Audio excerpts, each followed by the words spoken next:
Where are you? Your light once filled my heart, but now I'm left in the shadows. Each day grows heavier without your warmth. Why must I endure this emptiness?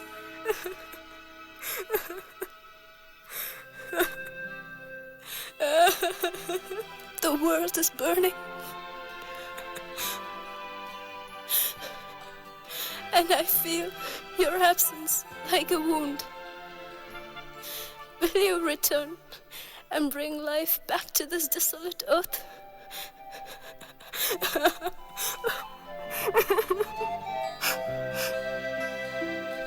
Cultus' love for you, Apollo, is true and everlasting, enduring even the crushing darkness. It is a devotion worthy of a heavenly gesture.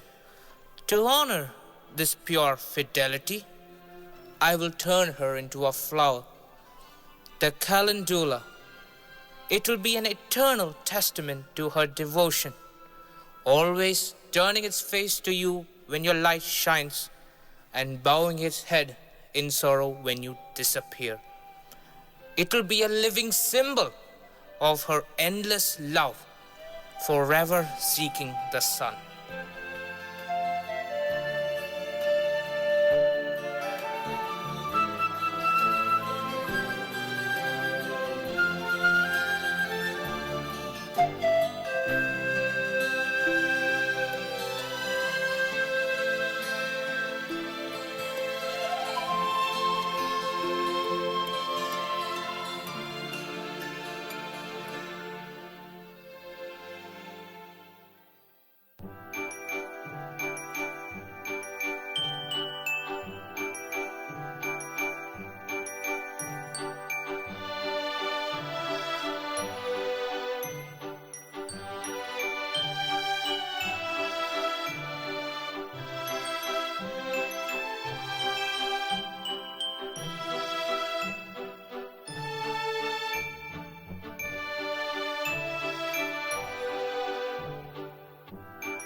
And so, the calendula remains on earth, carrying the sun's orange glory in its petals. May the light of Apollo forever sustain the earth. And may the orange hues of the calendula remain as that to seek the light is to find eternal life.